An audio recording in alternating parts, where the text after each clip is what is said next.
Hello students, welcome to my channel bloom with botany. Last lecture में हमने कहां तक बात कर ली थी कि सेल एनवेलप बैक्टीरिया की आउटर मोस्ट कवरिंग 3 लेयर्ड होती है, glycocalyx, cell wall, cell membrane. Glycocalyx के बारे में बात कर चुके हैं। ये दो टाइप की हो सकती है, स्लाइम लेयर एंड कैप्सूल। तो आज हमें किसके बारे में बात करनी है? आज हम बात करेंगे सेल वॉल के बारे में। सेल वॉल इन जनरल भी आपने सुना होगा। सेल वॉल बहुत सारे ऑर्गेनिजम्स में होती है, प्लांट्स में भी होती है, फंजाई में भी होती है और बैक्टीरिया में भी होती है। बैक्टीरिया के पूरे किंगडम में सेल वॉल पाई जाती है एक्सेप्ट माइकोप्लाज्मा। ठीक है, अब यहाँ पे सेल वॉल, कहीं भी सेल वॉल हो, वो बाहर से उसको स्ट्रक्चरल सपोर्ट, मैकेनिकल स्ट्रेंथ देती है, सेल का शेप डिटरमाइन करती है, कोशिश करती है कि सेल ना कोलैप्स हो ना बर्स्ट करे। यहां पर ये पेप्टाइडोग्लाइकन की बनी होती है। जैसा कि नाम कह रहा है, पेप्टाइड एंड ग्लाइकन। पेप्टाइड मतलब अमाइनो एसिड्स एंड ग्लाइकन मतलब शुगर्स। तो आज हम किसके बारे में बात करने जा रहे हैं? सेल वॉल के बारे में। Let's get started. ये हमारी सेकेंड लेयर है। Second layer is cell wall. तो मैंने आपको अभी तक क्या क्या बता दिया कि सेल वॉल जो है वो किसी भी सेल को प्रोवाइड करती है मैकेनिकल सपोर्ट। तो it provides mechanical structural support. दूसरा point, determines shape of the cell. तीसरा point, prevents cell from bursting और collapsing। ठीक है, अब हम बैक्टीरिया के बारे में स्पेसिफिक बात करने जा रहे हैं। क्या? It is made up of peptidoglycan, और भी इसको क्या बोलते हैं? म्यूकोपेप्टाइड्स, और क्या बोलते हैं? म्यूरिन। तो इन 3 नामों से इसको जाना जाता है, पेप्टाइडोग्लाइकन, म्यूकोपेप्टाइड्स, म्यूरिन। अब पेप्टाइडोग्लाइकन का हम कॉम्पोजिशन देखेंगे। This peptidoglycan it consist of 2 things. एक तरफ तो पेप्टाइड्स मतलब आप जानते हो किसका बना होगा? Amino acids. तो एक्चुअली ये टेट्रापेप्टाइड होती है, मतलब 4 तरह की अमाइनो एसिड्स इसमें हो सकती है। और दूसरी तरफ है ग्लाइकेंस। ग्लाइकेंस का मतलब है शुगर्स। अब पेप्टाइड में कौन कौन सी पेप्टाइड्स, कौन कौन सी अमाइनो एसिड्स आती हैं? इसमें आती है L-alanine, D-alanine, L-lysine and D-glutamic acid. L-alanine, D-alanine, L-lysine and D-glutamic acid. अब ग्लाइकेंस में देखेंगे क्या क्या आते हैं। ग्लाइकेन में आता है NAM, NAM, N-acetyl muramic acid, और दूसरा NAG, N-acetyl ग्लूकोसामीन। तो ये 2 तरह की शुगर्स हैं। NAM, इसकी वजह से ये नाम म्यूरिन पड़ा है। ये नाम म्यूरिन इसी NAM की वजह से पड़ा है। ठीक है, तो 4 तरह की अमाइनो एसिड्स हैं और 2 तरह के शुगर्स हैं, NAM and NAD, N-acetyl muramic acid and N-acetyl glucosamine. ये कॉम्पोजिशन होती है सेल वॉल की। ठीक है, अब हम देखेंगे कि मैंने आपको क्या बताया, पूरे बैक्टीरियल वर्ल्ड में ये सेल वॉल पाई जाती है। हर बैक्टीरिया में सेल वॉल होती है। एक्सेप्शन क्या बताया? माइकोप्लाज्मा। तो अब हम एक्सेप्शंस की बात करेंगे। 2 एक्सेप्शंस हैं। एक तो मैंने आपको बता बता दिया माइकोप्लाज्मा, और दूसरा है आर्की बैक्टीरिया। यस, ये नाम आपने सुना होगा। आर्की बैक्टीरिया ऐसे ग्रुप ऑफ बैक्टीरिया है जो कि एडवर्स क्लाइमेटिक कंडीशंस में पाए जाते हैं। तो अब हम बात करने जा रहे हैं एक्सेप्शंस की।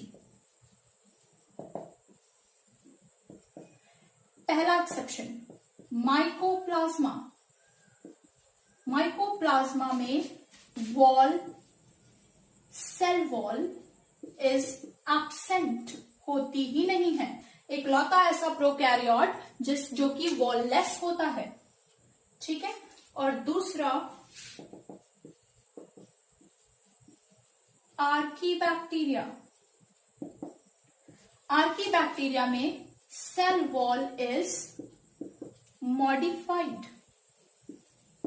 भाई ये वो ग्रुप ऑफ बैक्टीरिया हैं जिनको बहुत एडवर्स कंडीशंस में रहना है। कैसी एडवर्स कंडीशन? वो एडवर्स कंडीशन हो सकती है बहुत high temperature, totally anaerobic environment, high salt concentration, any kind of adverse climatic conditions, उनको हम एडवर्स कंडीशन कहते हैं, वहां ये पाए जाते हैं, ठीक है।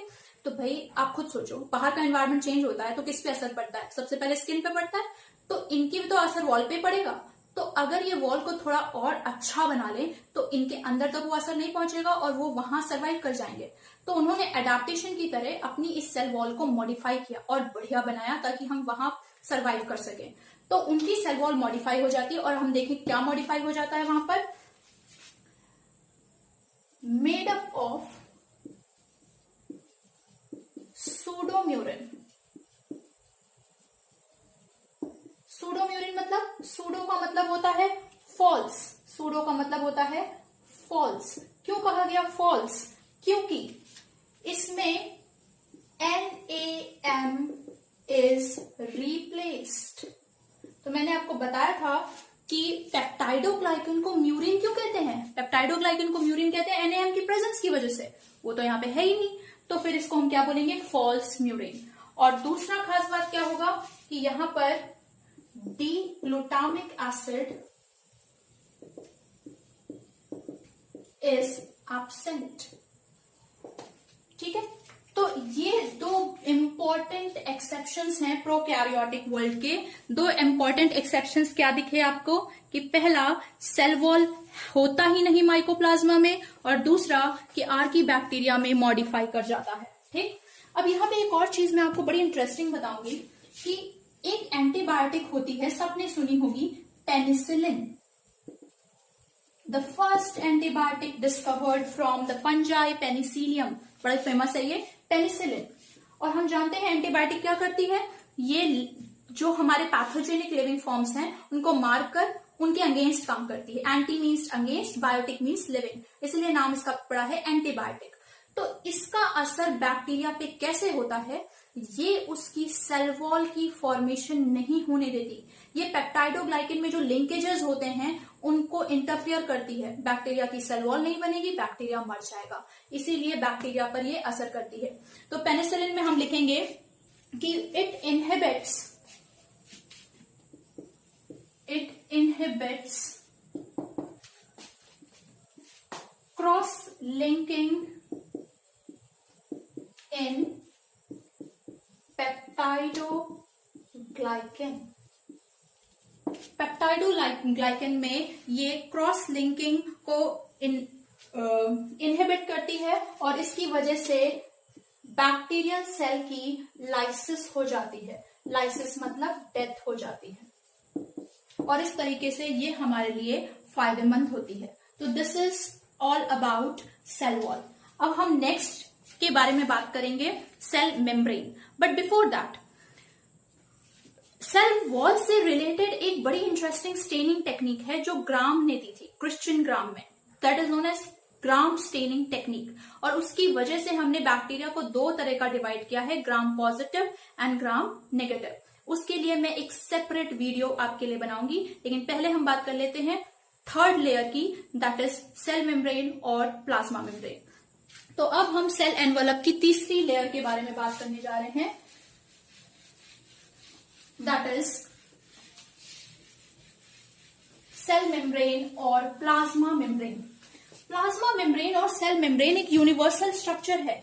इसका क्या मतलब होता है कि ये all through out the living world exactly same होता है और हर ऑर्गेनिज्म में पाया जाता है। सेल मेम्ब्रेन, सेल मेम्ब्रेन के बारे में आप सब जानते हैं कि ये लिपिड्स और प्रोटीन्स की बनी होती है, यानी लिपिड की बाइलेयर होती है जिसमें प्रोटीन्स लगे होते हैं। इसको लिपोप्रोटीनेशियस नेचर कहते हैं। तो हम लिख सकते हैं कि it is made up of lipids और प्रोटीन, या हम कह सकते हैं कि इट इज लिपोप्रोटीनेशियस इन नेचर। ठीक है, और जो बात आपको ध्यान रखनी है कि इसका structure is similar to eukaryotes. ये एक ऐसा पार्ट है सेल का जो प्रोकैरियोट और यूकैरियोट में सिमिलर होता है। ठीक, इसके बाद हम नेक्स्ट पॉइंट जो इसमें लिखने जा रहे हैं that it is selectively permeable.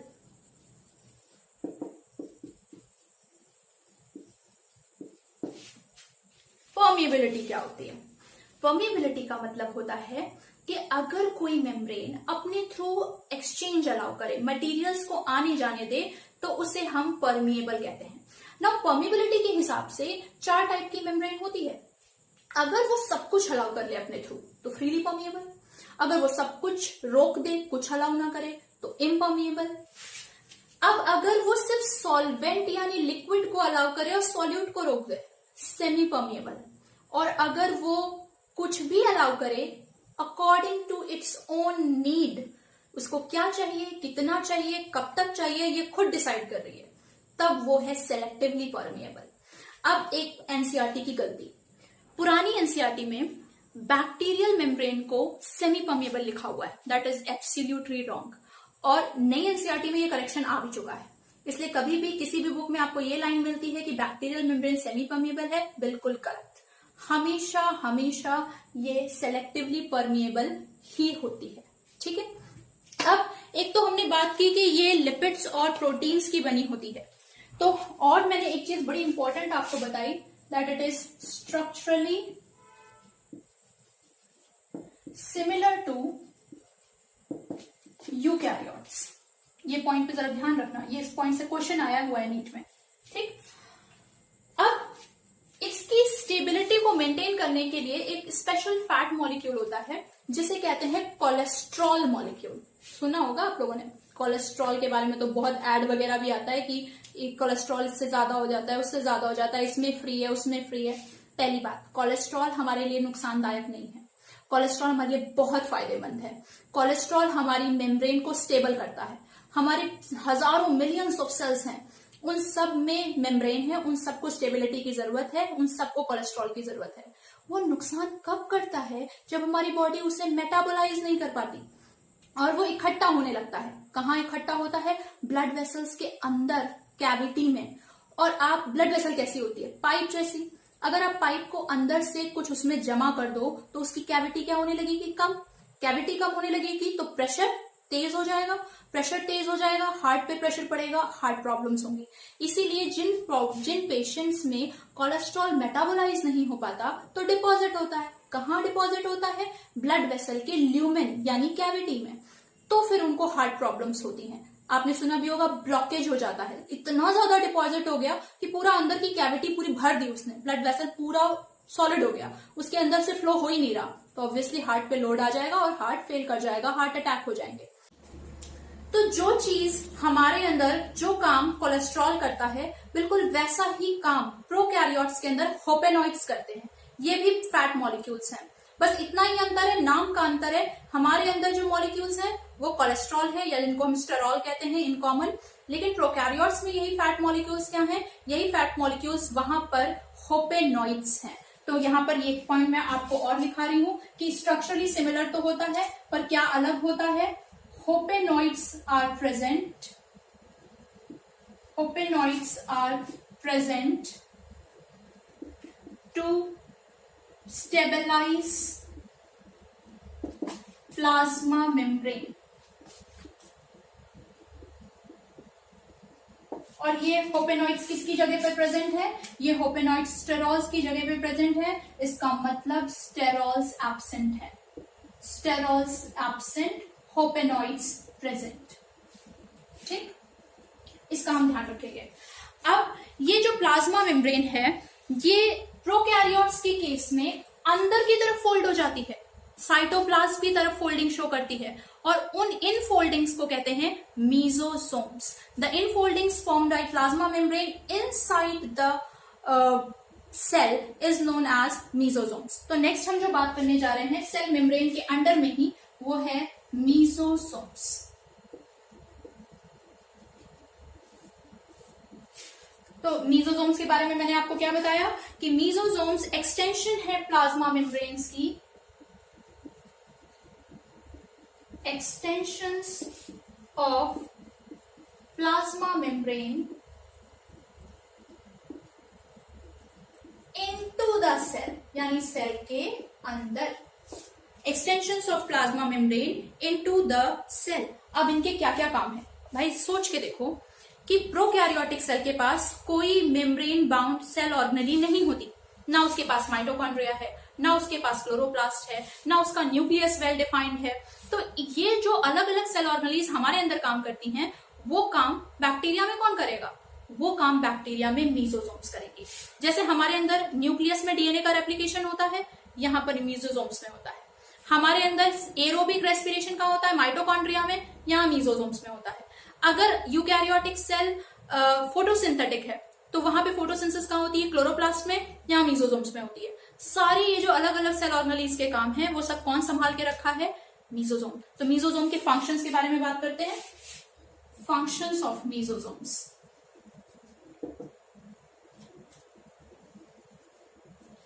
Function में सबसे पहला help in DNA replication.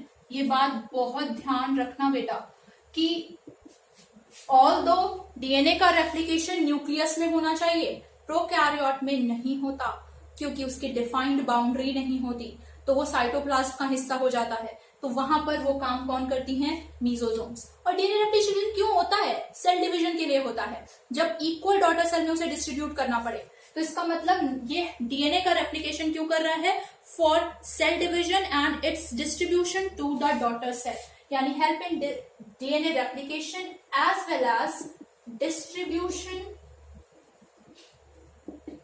To daughter cell. ठीक है, इसका मतलब that is cell division and cell wall formation.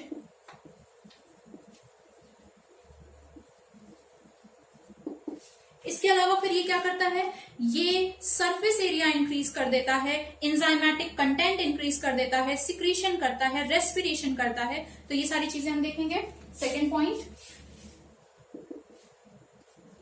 Help in respiration, यानी माइटोकॉन्ड्रिया का काम कर रहा है help in respiration because it has enzymes for aerobic respiratory ETS। ETS का मतलब जानते हैं ना? Electron transport system. Electron transport system. तो इसके इस काम की वजह से ये किसके इक्विवेलेंट हो गया? It is equivalent to mitochondria, equivalent to mitochondria. Mitochondria से सिमिलैरिटी शो हो गई, ये इक्विवेलेंट हो गया इसके। ठीक है, ये खुद माइटोकॉन्ड्रिया नहीं है लेकिन ये उसके इक्विवेलेंट हो गया क्योंकि यही काम हमारे अंदर माइटोकॉन्ड्रिया करते हैं। और अब हम लास्ट पॉइंट की बात कर रहे हैं, it increases surface area, it increases surface area. तो आपने देखा होगा हमारे अंदर होते नहीं है विलाई, माइक्रोविलाई, प्लांट्स में रूट हेयर्स होते हैं, वो सब क्या करते हैं? सरफेस एरिया इंक्रीज करते हैं। ये भी यहाँ पे वही काम कर रहा है। इट इंक्रीजेस सरफेस एरिया किस लिए? एब्जॉर्प्शन के लिए या सिक्रीशन के लिए। ठीक है, तो इतने काम होते हैं मीजोसोम्स के। So this is all about cell membrane. अब एक पॉइंट आपकी एनसीईआरटी में बहुत ही यूनिक दिया हुआ है और उससे बहुत बार क्वेश्चन आया हुआ है कि इन सम साइनोबैक्टीरिया या फोटोसिंथेटिक बैक्टीरिया, साइनोबैक्टीरिया या फोटोसिंथेटिक बैक्टीरिया जैसे purple sulphur bacteria, green sulphur bacteria, इनके पास भी मेम्ब्रेनस एक्सटेंशंस होते हैं जिनमें पिगमेंट्स होते हैं। मैंने समझाया था ना कि जैसे हमारे अंदर प्लांट के अंदर क्लोरोप्लास्ट होते हैं, बिल्कुल वैसे ही प्रोकैरियोट में क्या होगा, मीजोसोम होगा, लेकिन नाम उसका चेंज कर दिया। उनको कहते हैं क्रोमैटोफोर्स। क्रोमा मतलब कलर, तो क्योंकि उनमें पिगमेंट है तो कलर होगा, तो उनको क्रोमैटोफोर्स कहते हैं। तो ये पॉइंट बड़ा इंपॉर्टेंट है, important point. In some prokaryotes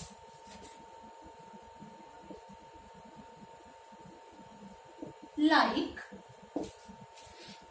cyanobacteria,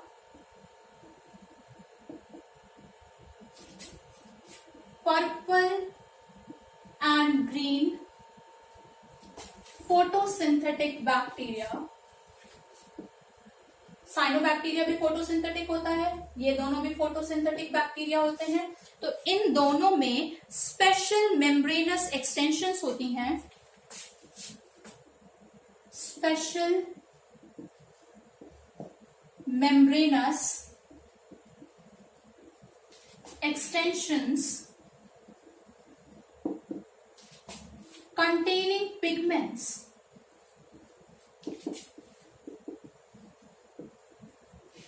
और मैंने आपको बताया इनका क्या नाम रखा गया, इनको बोला गया क्रोमैटोफोर्स।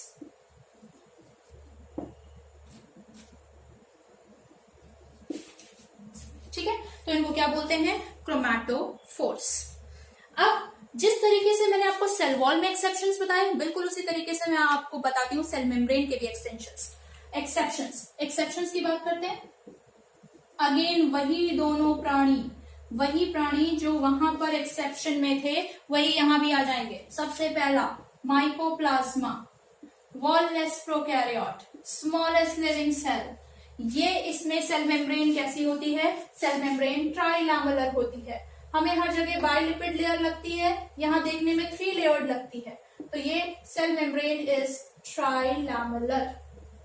ठीक, और दूसरा वही प्राणी जो वहां हमने बात की थी, आर्कीबैक्टीरिया, जो हार्श एनवायरमेंटल कंडीशंस में रहते हैं। इन्होंने सेल मेम्ब्रेन को मॉडिफाई किया है। Cell membrane contains special branched chain fatty acids, that is phytanyl side chains। और पता है इन साइड चेन्स की वजह से ये टेम्परेचर टॉलरेंट हो जाते हैं। मैंने आपसे कहा था ना ये हार्श कंडीशंस में रहते हैं, उनको उससे बचना है, तो उससे बचने के लिए ये इस तरह का एक एडेप्टेशन कर लेते हैं। तो माइकोप्लाज्मा एक एक्सेप्शन हो गया, एक आर्कीबैक्टीरिया हो गया। आर्कीबैक्टीरिया के पास क्या है, फाइटाइनल साइड चेन्स हैं, इनकी वजह से ये क्या हो जाते हैं, टेम्परेचर टॉलरेंट हो जाते हैं। टेम्परेचर टॉलरेंस प्रोवाइड करती हैं ये, दे प्रोवाइड टेम्परेचर टॉलरेंस। ठीक है, तो ये हमने तीनों लेयर्स के बारे में बात कर ली, सेल एनवेलप की, glycocalyx, cell wall, cell membrane. Next turn पे मैं आपको बताऊंगी अबाउट साइटोप्लाज्म और उसके कंटेंट्स, और नेक्स्ट वीडियो में मैं आपको इससे रिलेटेड क्वेश्चंस दूंगी। ठीक है, so thank you all of you.